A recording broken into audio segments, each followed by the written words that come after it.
سوائے ایک ریٹرکس کے علاوہ اور کوئی کسی قسم کی چیز سامنے نہیں آتی رہی. لیکن اس دفعہ ایک چیز بہت واضح ہے. اگر ہم ماضی کے اجلاسوں کا ذکر کرتے ہیں تو یقینی طور پر وہ اجلاس جب جنرل مشرف کی حکومت تھی یہاں پر اور کی جانب سے اس طرح کے مطالبات سامنے آتے تھے تو وہ ڈو مور کا مطالبہ اس دور میں بہت زیادہ تھا. یقیناً امریکن پریزنس جو تھی افغانستان کے اندر اس وقت سچویشن کچھ اور تھی, لیکن اب سچویشن کچھ اور ہے. اور جو ڈو مور کا مطالبہ اس دفعہ امریکہ کی جانب سے بہت عرصے بعد سامنے آیا ہے, اس کے اوپر خاصی ڈسکشن ہوئی آج کے اجلاس میں. گویا کہ کوئی نئی چیز سامنے نہیں آئی. آج بھی وہی بریفنگ دی گئی وزیر اعظم کو کہ ہم نے اب تک یہ آپریشن کیے ہیں, اتنی کامیابیاں ہمارے سامنے آئی ہیں. اور سفارتی سطح پر جو فارن منسٹری آفیشلز تھے انہوں نے بھی پرائم منسٹر کو اپنی بریفنگ میں یہی بتایا ہے کہ ہم اس معاملے کو ڈپلومیٹک سطح پر اٹھا رہے ہیں. لیکن جیسے آپ نے ذکر کیا کہ اس دفعہ کوئی پراپر طریقہ کار طے پایا ہے کہ اس سطح پر اس مسئلے کو اٹھایا جائے گا اور اس کا یہ طریقہ کار ہوگا, پروسیس ڈیفائن کیا گیا ہے؟ بہت کنفیوژن یہ چیز ہے کہ پاکستان کی جانب سے سفارتی سطح پر معاملے کو اٹھائے جانے کا کہا جا رہا ہے اور یہ بھی بات سامنے آ رہی ہے کہ دوست ممالک کو اعتماد میں لیا جائے گا. اب دوست ممالک میں پاکستان کے نیبرز میں اگر آپ نظر دوڑائیں تو شاید ہی ایسا لگے سوائے چین کے علاوہ کہ جو پاکستان کے اس سٹانس کے اوپر ان کے ساتھ ہو.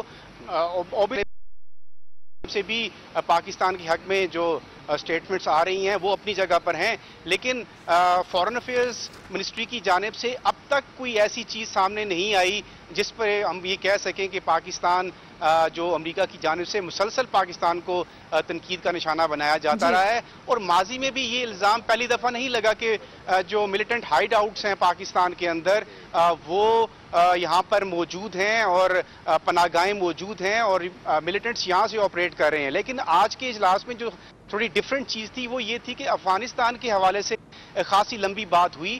پرائم منسٹر کو یہ بتایا گیا کہ اگر ہم سفارتی سطح پر یہ بات کرتے ہیں تو سب سے پہلا جو نقطہ ہونا چاہیے وہ یہی ہے کہ افغانستان کے اندر جب تک پیس پروسیس نہیں چل سکتا پاکستان کے اندر سٹیبلٹی آنا بھی مشکل ہے. اور کیونکہ نیبر کنٹری ہے وہاں سے ملیٹنٹس کا انفلکس ہے, وہ واردات کرتے ہیں اور پاکستان کے اندر آ جاتے ہیں.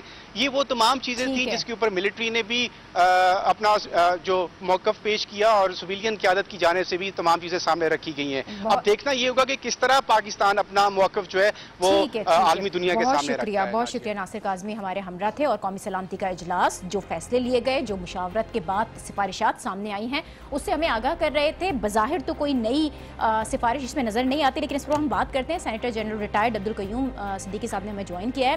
بہت شکریہ قیوم صاحب آپ کا. قومی سلامتی کمیٹی کا اجلاس ہو گیا ہے, امریکہ ایگریسو ہو رہا ہے, پاکستان کو دھمکیاں دی جا رہی ہیں. اب ساری قیادت بیٹھی ہے کہ کوئی حل نکالا جائے اور جو کچھ ہوا, جو سفارشات آئی ہیں وہ بھی آپ نے سن لی ہیں. موجودہ صورتحال میں کتنا اہم ہے یہ اجلاس؟ کہ ادروائز امریکہ تو آپ کو پتا ہے نا کہ ڈو مور کی رٹ تو بڑے عرصے سے ہے, لیکن ابھی اس جو انہوں نے پالیسی کا اعلان کیا ہے اس کے اندر ایک تھریٹ بھی شامل ہے, ان اے سینس کہ آپ do it and do it immediately وغیرہ وغیرہ. تو اس پہ ہم یہ سمجھتے ہیں کہ جو پریزیڈنٹ ہیں نئے ان کو بہت سی چیزوں کا میرے خیال میں بتایا بھی نہیں گیا, یعنی ان کو یہ ہائی لائٹ کیا گیا کہ ادروائز ان کی پالیسی یہ تھی کہ ہم جو ہیں وہ کسی ملک میں فوجیں بھیجنے کے نہیں, ہمیں انورڈ لک کرنا ہے اور افغانستان کو اپنے یہ امریکہ کو ٹھیک کرنا ہے. لیکن ابھی فوری طور پہ ٹروپ بھیجنے کی بات اس لیے آئی کہ پہلے تو ان کو بریف کیا ان کی ویکنس دیکھنے کے ساتھ کہ سر یہاں تو ٹریلینز آف ڈالر کی منرلز ہیں, تو اس کے اوپر he was sold. Second he was told کہ لیکن ان کو یہ نہیں بتایا گیا کہ تقریباً 50% افغانستان کے اوپر افغان حکومت کا کنٹرول ہی نہیں ہے. چونکہ اگر یہ وہ بتاتے تو پوچھتا کہ پھر یہ سینچریز جو ہیں یہ انہوں نے پاکستان میں لینے کی کیا ضرورت ہے, اگر آدھے ہندوستان افغانستان کے اوپر ان کا قبضہ ہی نہیں ہے اور ہماری فوج بھی نہیں ہے تو یہ بات ہے. تیسرا اس کو کسی نے نہیں بتایا کہ یہ طالبان جو وہاں ایجز ایران, چائنا, رشیا وہ بھی انٹرسٹڈ ہو, ان کا نام کسی نے نہیں لیا. تو پیور نہیں. اور پھر یہ بھی اس کو نہیں ہائی لائٹ کیا گیا کہ انڈیا کی یہ ڈکلیئرڈ پالیسی ہے کہ پاکستان کو آئسولیٹ کرنا ہے. اور ساؤتھ ایشیا کا سب سے بڑا مسئلہ افغانستان نہیں ہے، وہ کشمیر ہے، اور کشمیر کی وجہ سے یہ دو نیوکلیئر طاقتیں ہیں جو آپس میں شولڈر رب کرتی رہی ہیں، تو اس کے اوپر سچویشن خراب ہو سکتی ہے. تو یہ کر کے ایک پالیسی اور وہ لگا دی. تو آئی تھنک ہمیں چونکہ امریکن سیکرٹری آف اسٹیٹ نے تھوڑا سا دروازہ کھلا رکھا ہے کہ آپ بیٹھ کے ہم بات کر سکتے ہیں، ہم کریں گے.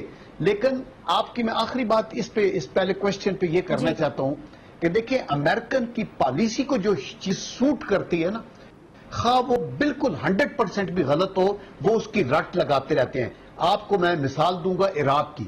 انہوں نے کہا weapons of mass destruction to justify their attack, اور الٹیمیٹلی کہا سوری ہمیں تو پتہ نہیں تھا یہ وہ. یہی in Pakistan sanctuaries in Pakistan تاکہ افغانستان کو کنٹرول رکھیں اور وہاں سے ہم منرلز بھی نکالیں، اور جو آپ کا سینٹرل ایشین ریپبلک سے جو ریسورسز ہیں اکنامکس کی، گیس کی، تیل کی، ان پہ بھی لیکن یہ تو امریکی ٹھیک ہے، امریکی پالیسی نا، اس کے جواب میں جو ہم کر رہے ہیں قومی سلامتی کمیٹی کے اجلاس میں نئی افغان پالیسی، پھر امریکی صدر کا جو بیان ہے، داخلی اور خارجی صورتحال، اس پر غور تو کیا گیا ہے.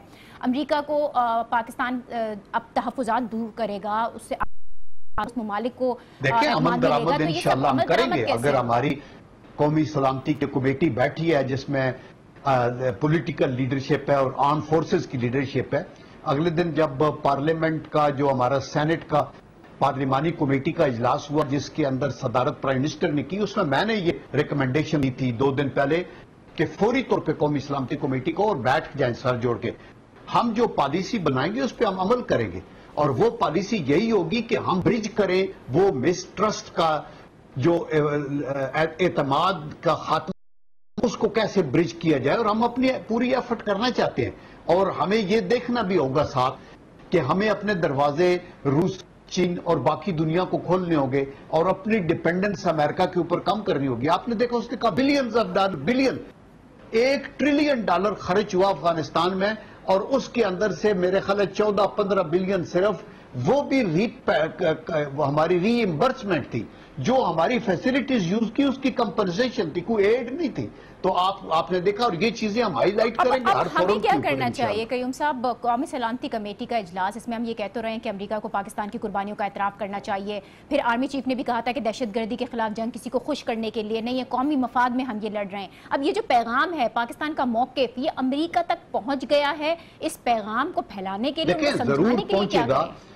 لیکن آپ نے بڑی کلیئر بات کی ہے کہ ہمیں امداد نہیں، ہمیں اعتماد چاہیے. بیسیکلی ان کا وہ اعتماد نہیں ہے، اور وہ اس لیے نہیں کہ پاکستان آگے نہیں آ رہا، اس کی تو انہوں نے ریکگنیشن کیا کہ ہم نے قربانیاں دی ہیں، لیکن کوئی ذکر نہیں کیا کہ سوویت یونین کے خلاف پاکستان جب فرنٹ لائن کیا تھی.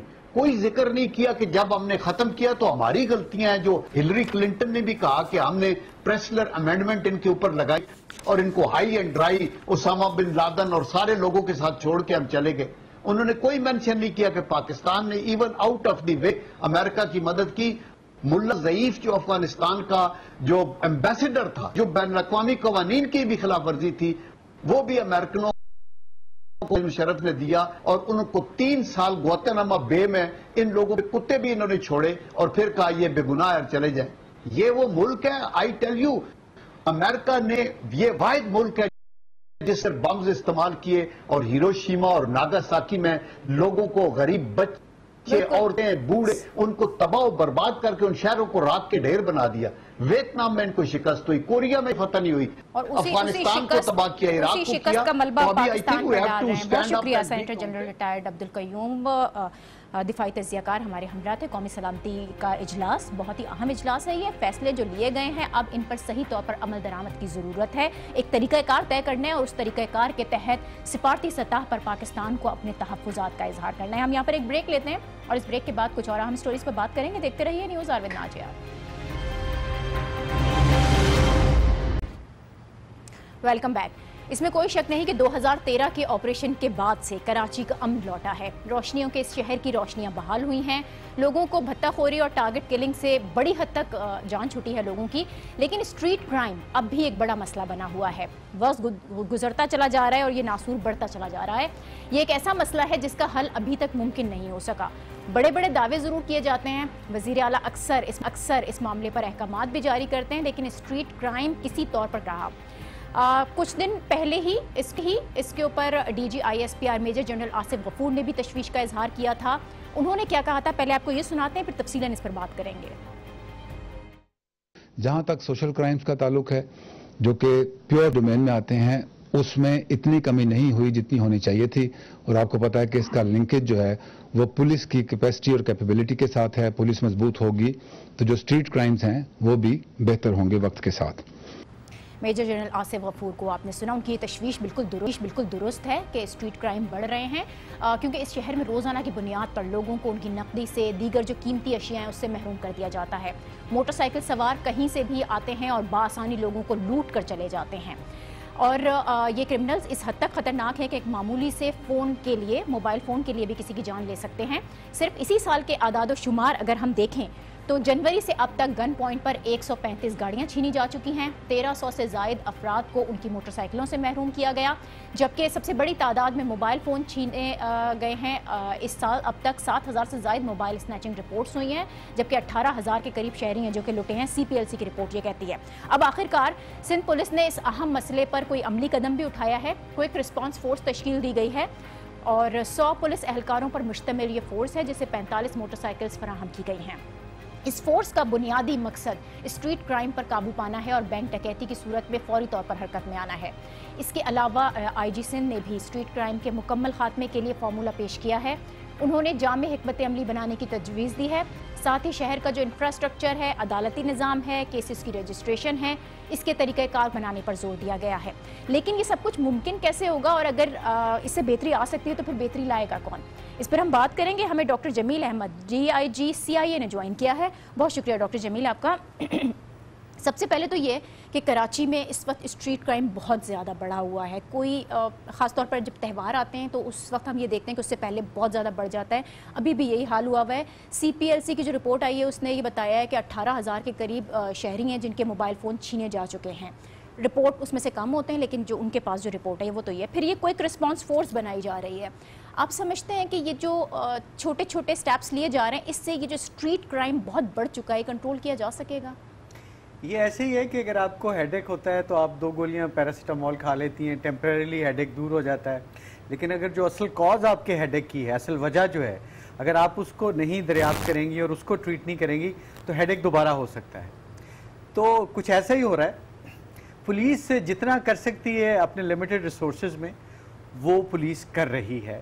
اس میں کچھ اور بہتری کی گنجائش ہے. اس کے لیے ڈفرینٹ چھوٹے چھوٹے انیشیٹیوز لیے جاتے ہیں. جیسے SSP ایسٹ نے یہ انیشیٹو لیا ہے جس کا آپ نے اپنے انٹرو میں ذکر کیا ہے. یہ انہوں نے اپنے ریسورسز میں سے 100 جوانوں کو علیحدہ کیا ہے اور 45 موٹر سائیکلز کو کیا ہے, اور ان کو ایسے اسپاٹ جہاں پہ اسٹریٹ کرائم کی انسیڈنس زیادہ ہے وہاں پہ انہوں نے سینسٹیو آرز میں ڈپلوائے کیا ہے. لیٹس ہوپ اس سے فرق پڑے گا. But Karachi is not just district east, Karachi میں تو 7 ڈسٹرکٹس ہیں اور 45 موٹر سائیکل. چلیں ایک ڈسٹرکٹ میں they might make some difference, لیکن we are talking about the whole city of Karachi. اور اصل میں بات یہ ہے کہ اب آپ کو پتا ہے کہ شارٹیج بڑی ہے. آج صبح ہی luckily the good news is کہ جو ہم نے پچھلے 1-1.5 سال میں میرٹ پہ بھرتی کی ہے وہ نوجوان کا پہلا بیچ جو ہے جو پولیس ٹریننگ انسٹیٹیوشنز اور فوج سے ٹریننگ لے کے آج صبح پاس آؤٹ ہوا ہے. اب یہ 900 کے قریب لڑکے پاس آؤٹ ہوئے ہیں جن میں سے میجورٹی کراچی سے بلانگ کرتے ہیں اور وہ کراچی پولیس کے حوالے آنے والے چند دنوں میں ہو جائیں گے. ان کے آنے سے کچھ ہماری شارٹیج جو ہے نفری کی وہ کم ہوگی. ابھی پریکٹیکلی ہر پولیس اسٹیشن پہ 30-35 لوگ ہوتے ہیں اور 24 گھنٹے ہوتے ہیں. اگر آپ شفٹوں میں ڈیوٹی لگائیں 2 شفٹوں میں بھی تو آپ کے پاس 15-16 بندے ہوتے ہیں ٹوٹل. اور ایک تھانے کے علاقے میں آپ کو پتا ہے کتنے پوائنٹس ہیں جہاں پہ اسٹریٹ کرائم ہو سکتا ہے. تو basically we need resources, human resource, technical resource and technology. اب آپ دیکھیں کہ لاہور والے اس کا حل کیسے کر رہے ہیں. مجھے پچھلے ویکنڈ پہ لاہور جانے کا اتفاق ہوا اور مجھے میرے ایک پرانے دوست جو کراچی میں بھی شروع میں سرو کر کے گئے ہیں، ملک علی عامر DIG ہیں، وہ سیف سٹی پروجیکٹ کے ہیڈ ہیں وہاں پہ جی. انہوں نے مجھے انوائٹ کیا اور جب میں وہاں گیا اور انہوں نے جب مجھے اپنا وہ سینٹر دکھایا تو میں دیکھ کے حیران رہ گیا. مجھے اتفاق ہوا ہے ایسے سینٹر لنڈن میں، شکاگو میں، نیو یارک میں دیکھنے کا. مجھے ایک دم سے یوں لگا کہ جیسے میں وہاں چلا گیا ہوں. مجھے وہ اس سے بھی بہتر وہ والا جو نظام ہے وہ یہاں پر کیوں نہیں آ سکتا؟ کراچی اور لاہور میں ایسا بڑا فرق آخر ہے کیا؟ اگر ہم وہ ٹیکنالوجی، وہ ریسورسز لاہور میں لا سکتے ہیں تو پھر کراچی پیچھے کیوں ہے؟ وہ بالکل آ سکتا ہے. اس میں ٹرکس نے بھی مدد کی ہے، اس میں اسکاٹ لینڈ یارڈ نے لنڈن سے مدد کی ہے اور اس پہ بڑے ریسورسز صرف ہوئے ہیں اور وہ پچھلے کوئی 3-4 سال سے چل رہا ہے. بہت سے پولیس آفیسرز کی اس میں بہت ہارڈ ورک شامل ہے. اور اب بلکہ انہوں نے مجھے یہ آفر کیا کہ دیکھو ہم نے سب کچھ بنا لیا ہے، ہم نے تجربہ کر لیا ہے، SOPs بنا لیے ہیں، جو پریکٹیکل ڈیفیکلٹیز ہوتی ہیں ان کے سولوشنز نکال لیے ہیں، ایک پورا سسٹم ہے، آپ ہم سے لے لیں، اس کو ریپلیکیٹ کر لیں. میری جب بھی IG سندھ سے اگلی ملاقات ہوگی میں اس کا ضرور ذکر کروں گا. بالکل آپ ضرور ذکر کریں. IG سندھ نے ایک فارمولا پیش کیا، وہ کہتے ہیں کہ ریفارمز لائی جائیں اور انہی ریفارمز کے ذریعے اسٹریٹ کرائم پر قابو پایا جا سکتا ہے. ان کو سفارشات پیش کرنے کی ضرورت ہے، فارمولا پیش کرنے کی ضرورت کیوں پڑ رہی ہے؟ وہ امپلیمنٹ کیوں نہیں کراتے؟ دیکھیے آپ کے علم میں ہوگا کہ ہم ابھی تک سندھ میں 1861 کے پولیس ایکٹ کے تحت کام کر رہے ہیں. وہ 19ویں صدی تھی، 21ویں صدی ہے، سب کچھ بدل گیا ہے. لیکن ہم 21ویں صدی میں داخل ہونا نہیں چاہ رہے ہیں. پولیس لا کے حساب سے ہم ابھی تک نہیں ہوئے.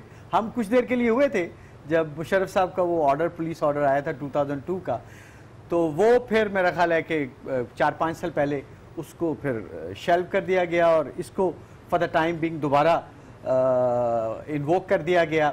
اب ایک کمیٹی بنی ہوئی ہے جو اس پہ کام کر رہی ہے، بٹ لیٹس سی کب وہ نیا پولیس ایکٹ آئے گا اور وہ پھر کس طرح کا ہوگا. We need some big initiatives quick اور ارجنٹلی. تو یہ جو آپ کو ارجنٹ انیشیٹیوز کی ضرورت ہے، یہ اس کو طے کون کرے گا؟ کیا حکومت سندھ کی جانب سے آپ کو بھرپور سپورٹ حاصل ہے؟ وہاں سے انیشیٹیوز لیے جائیں گے، پھر جو پولیس ڈپارٹمنٹ ہے وہ پریکٹیکلی اس پر کام شروع کرے گا؟ دیکھیں حکومت نے تو محکمے کی پچھلے 2-3 سال میں کافی مدد کی ہے. یہ جو میرٹ پہ جو ہم نیشنل ٹیسٹنگ سروس کے تھرو کانسٹیبلز بھرتی کر رہے ہیں، یہ ایک بہت بڑا انیشیٹو ہے. پھر کراچی کے پولیس اسٹیشنز میں رپورٹنگ سینٹرز بنائے گئے ہیں، اس کے لیے انہوں نے ریسورسز دیے ہیں. لیکن we need more. Karachi is a mega city. Karachi کے پرابلمز بڑے کمپلیکس ہیں. ہمیں بالکل لاہور کی طرح کا command control and coordination centre چاہیے، جس میں ایک ہال میں بیٹھے ہوئے آپ کو پورا شہر نظر آ رہا ہے. وہاں پر آپ پولیس کی موبائلز کو بھی موو کر سکتے ہیں، ایمبولینس کر سکتے ہیں، فائر بریگیڈ کی گاڑیوں کو بھی موو کر سکتے ہیں. اور جب کوئی شہر میں بڑا ایونٹ ہو، جیسے PSL کا فائنل ہوا تھا لاہور میں، تو وہ ساری ایجنسیز اس کمانڈ اینڈ کنٹرول سینٹر میں بیٹھے ہوئے وہ پورا شہر دیکھ رہے تھے. لیکن جب بھی ہمارے یہاں کوئی ایمرجنسی ہوتی ہے تو کمانڈ اینڈ کنٹرول سینٹر تو قائم کیا جاتا ہے، لیکن اس کے بعد پھر ہم دیکھتے ہیں کہ وہ اس طرح سے فعال نہیں رہتا ہے. اب ہمارے پاس بینکوں میں ڈکیتیاں تو ہو جاتی ہیں یا اسٹریٹ کرائمز تو بہت زیادہ ہو رہے ہیں، اس کے بعد کی فوٹیج ضرور آ جاتی ہے CCTV کیمرے کے ذریعے، اس کو اس وقت کنٹرول کرنے والا کوئی نہیں ہوتا. وہ اس لیے کہ وہ جس کیمرے کی فوٹیج آپ کو بعد میں ملتی ہے وہ ایک لوکل کیمرہ ہے. نارملی پرائیویٹ کیمراز ہوتے ہیں، پرائیوٹ ہوتے ہیں، گھروں کے باہر، سرکاری بھی ہیں. 2200 کراچی میں لگے ہوئے ہیں. آئی ڈونٹ نو ایگزیکٹلی کہ کتنے اس میں سے آپریشنل بھی ہیں. تو اگر تو وہ تو ہمارے کمانڈ اینڈ کنٹرول سینٹر سے کنیکٹڈ ہی نہیں ہے. اور پھر میں جو آپ کو کانسیپٹ دے رہا ہوں، ہمارا کمانڈ اینڈ کنٹرول سینٹر ویسا نہیں ہے. یہاں پہ صرف لوگ پریکٹیکلی بیٹھے ہوئے ہیں جو دیکھ رہے ہیں کہ ان جگہوں پہ جہاں کیمرے لگے ہوئے ہیں. کراچی 2 گنا سے زیادہ بڑا شہر ہے لاہور سے، وہاں وہ 8000 کیمرے لگانے جا رہے ہیں اور میرے خیال آدھے لگ چکے ہیں. ہمارے ٹوٹل 2200 ہیں جس میں سے شاید 50-60% آپریشنل ہے. یعنی ہمیں ٹیکنالوجی کی ضرورت ہے، ہمیں ریسورسز کی ضرورت ہے. You have to connect it with a response team. اگر کہیں آگ لگی ہے تو آپ نے فائر بریگیڈ بھیجنا ہے، کہیں حادثہ ہوا ہے تو آپ نے ایمبولینس بھیجنی ہے، کہیں کرائم ہوا ہے تو آپ نے موبائل بھیجنی ہے. لاہور کا وہ جو سینٹر ہے قربان لائن میں، وہ ہر چیز سے کنیکٹڈ ہے. ان کے ریپس وہاں بیٹھے ہوئے ہیں پرائیویٹ لمپس کے graduate young boys and girls are working there. میں تو حیران ہو گیا, وہ اتنے پڑھے لکھے شارپ ماڈرن ٹیکنالوجی سے اویئر ہیں. ایک چھوٹی سی کوئک ریسپانس فورس بنائی گئی ہے, ایسی درجنوں فورسز بنائی جائیں گی جب جا کر اس شہر کو کور کیا جا سکے گا. ہاں بالکل بالکل. ٹھیک ہے, thank you so much doctor Jamil Ahmed Sahab, آپ ہمارے ہمراہ اور کراچی کے اتنے سینسٹیو ایشو پر ہم سے بات کی. ہم یہاں پر ایک بریک لیتے ہیں اور اس بریک کے بعد کچھ اور اہم خبریں جو آپ سے شیئر کریں گے. دیکھتے رہیے نیوز آر ود ناجیہ.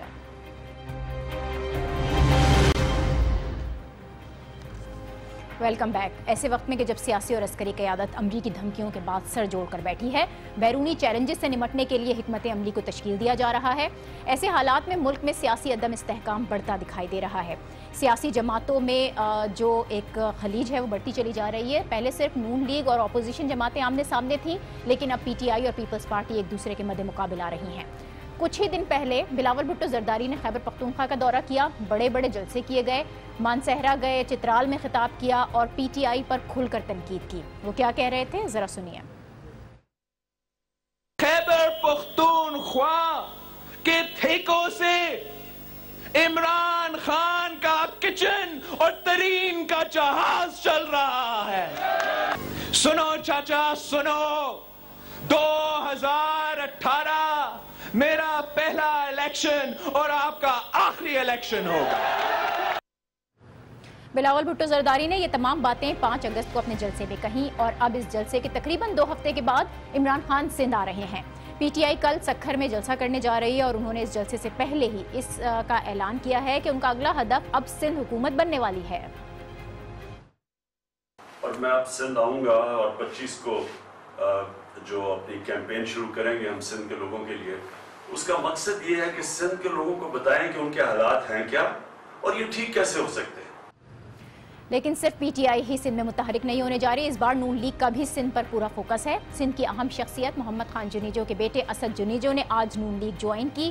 وہ آج نواز شریف سے ملے ہیں اور اس ملاقات میں میاں صاحب نے بھی جلد سندھ آنے کا اعلان کیا ہے.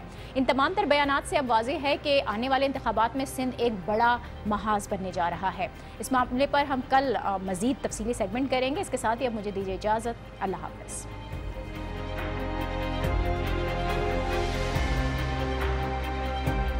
پڑھنے کے لیے ہمارے پاس وقت نہیں ہے. تم جب ڈیمونسٹریشن کرنے جاؤ گے تو مانگو گے کیا؟